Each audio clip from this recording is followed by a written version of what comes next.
Good evening, this is the Oscar expert here.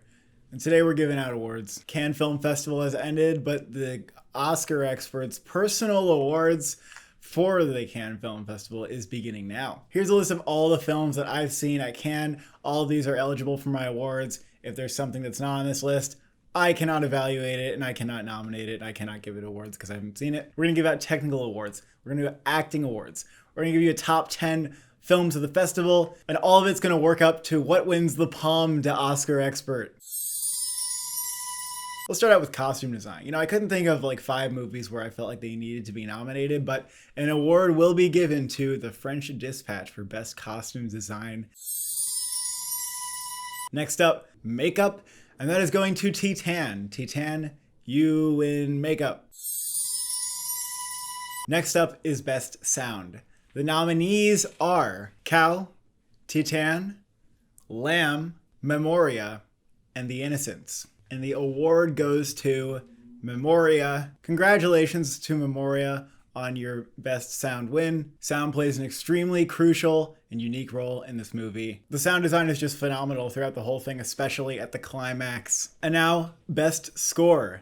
The nominees are Annette, The French Dispatch, Mothering Sunday, Benedetta, and Paris 13th District. And the award goes to Annette. The Oscars won't like it. They'll say, oh, it's just all songs. There's no score. No, there is a score. There's excellent themes, lush arrangements. And I don't know, just because there's singing over some of the score doesn't make it like not a score. Absolutely love the music in Annette. Moving on to Best Editing. The nominees are Blue Bayou, Lamb, Titan, The Worst Person in the World, and La Fracture. The award goes to The Worst Person in the World. Come on up here and get your award. Not only is this movie a really well-paced, quick, snappy 2 hours, but there are certain scenes where the editing really did stand out to me. And for the movie it was one of the most entertaining at the festival, you gotta give it to the editing for keeping up that great pace. Now it's time for Best Production Design. The nominees are Benedetta, Titan, The French Dispatch,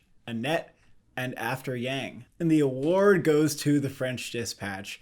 Amazing work. Come and get your award. This is not surprising at all. Maybe this movie will even move on to get production design at the Oscars. You've seen the trailer. You understand it's absolutely fucking nuts. Every shot is just absolutely loaded with eye candy. The production design is truly like maybe the greatest pleasure of the whole movie. And then we have Best Cinematography. There were so many good looking movies at this festival that I just had to squeeze in an extra nominee. The nominees are The French Dispatch, Annette, Titan, Evolution, Blue Bayou, and Red Rocket. I was really close on this one. I know French Dispatch is going to get nominated for the Oscar, but I did feel like as great as the cinematography was, it was a little bit just more the production design carrying the look of that movie. And so I'm giving the award to Annette. Get on up here. Come on, take your award. Annette has some really strange ethereal lighting choices. I just thought it was an enchanting looking movie. And now moving on to Best Screenplay. The nominees are Drive My Car, A Hero, The Worst Person in the World, After Yang, and Bergman Island. And the winner is The Worst Person in the World. Come on up, let's go get your award. Just a phenomenal script. So creative how they decided to divide it into 12 chapters, and each one has its own sort of energy. The characters feel real, their conversations feel so authentic. So I just had to give The Worst Person in the World the Screenplay Award. Next up is Best Supporting Actress. The nominees are Mia Wasikowska for Bergman Island, Noémie Merlant in Paris 13th District, Tilda Swinton in The Souvenir Part 2, Alicia Vikander in Blue Bayou, and Charlotte Rampling in Benedetta. Now, I really did think about giving this award to Alicia Vikander. Her performance in Blue Bayou is really good, but it almost feels like this might be category fraud.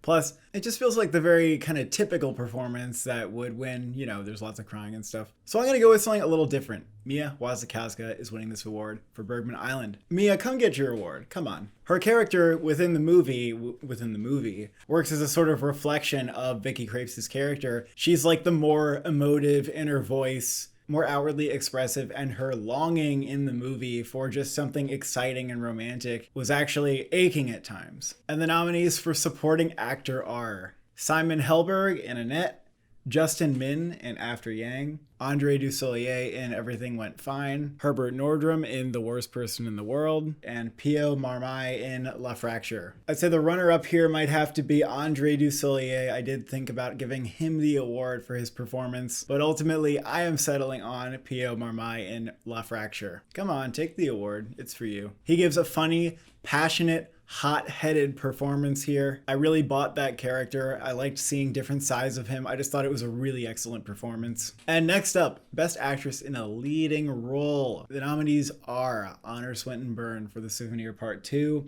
Achuak Abakar in Lingi, Valeria Bruni Tedeschi in La Fracture, Agatha Rosell in Titan, and Renate Reinsve in The Worst Person in the World. And the award goes to, that's right, Renate Reinsve in The Worst Person in the World. Come on up here and get your award. I know that Cannes gave this award to her as well, but this is the more honorary award that she should be even happier about. She's the heart and soul of this movie. She captures so well like the spirit of the generation that the movie is commenting on. Then we have Best Actor in a Lead Role. The nominees are Adam Driver in Annette, Simon Rex in Red Rocket, Justin Chon in Blue Bayou, Vincent Lindon in Titan, and Anders Danielson Lee in The Worst Person in the World. I really did think about giving this award to Adam Driver. It's easily one of his best performances. I thought he was perfect in the movie, but then something else that can really surprise me. I loved Vincent Lindon in Titan. Congratulations on your win, buddy. I just think every second he is just seething, just so much aching and heartbreak in this performance, and also just aggression and clinginess. I was stunned by his performance in this movie. And so Vincent Lindon, you are getting this award. And now it is time for the Best Director Award. The nominees are Joachim Trier for The Worst Person in the World, Leos Carax for Annette, Sean Baker in Red Rocket, Andrea Arnold for Cow, and Julia Ducournau for Titan. And the award is going to Julia Ducournau for Titan. Easily just one of the movies I loved the most from the festival. And what a vision, what a strange, wacky, confident vision she had for this movie. It was just an insane ride. I cannot shake this movie. It's a very well-crafted movie. I loved it, and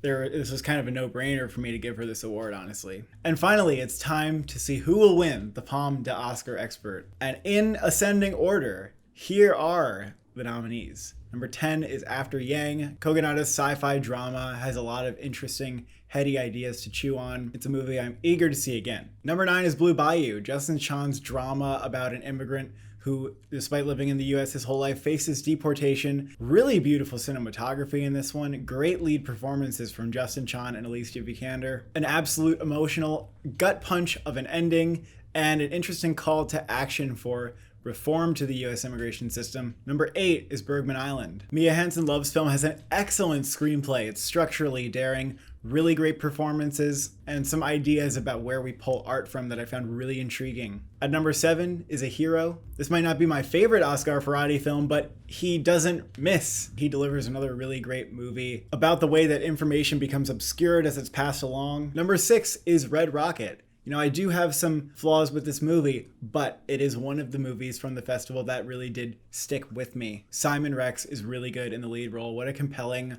awful protagonist. Sean Baker is doing it like nobody else right now. He's making films about the kind of characters we don't get to see on the big screen. And even though this one's a little bit of a character study, it's also kind of this haunting portrait of America, and the way in which it is that portrait really sneaks up on you later in the movie. Number 5 is Drive My Car. Ryosuke Hamaguchi's film is really thought-provoking and had me taking so many notes, piecing them together later. I think the film uncovers something really profound about the way that human beings communicate. Number 4 is La Fracture. Catherine Corsini's film is hectic and chaotic and also kind of hilarious. It's a haunting portrait of civil unrest, and I thought it was just kind of a roller coaster ride. Number 3, Andrea Arnold's Cow. This is a documentary that very strictly follows one or two cows the entire movie. The handheld camera work puts you right at eye level aside them the entire time, and it's kind of up to the audience to sort of decide what to make from an experience where you literally have a cow as the protagonist of a movie. There are some really meaty ideas you can get into with this movie about how human beings prioritize their species over others, the lost relationship we have to other animals, and the horror of an animal being a commodity for humans. At number 2, it's Titan. This is a movie that I could see being at least an honorable mention at the end of the year. I kind of can't wait to see it again. It has a really strangely emotionally compelling core to it, and there was a lot to it that I feel like I didn't quite grasp, but nonetheless I was just completely fascinated with this movie. It's absolutely insane. It's off the walls, and it is not an easy movie to forget. And I did give it a good amount of prizes myself, but it is not the movie that is going to win the Palme d'Oscar expert today. That slot is going to The Worst Person in the World.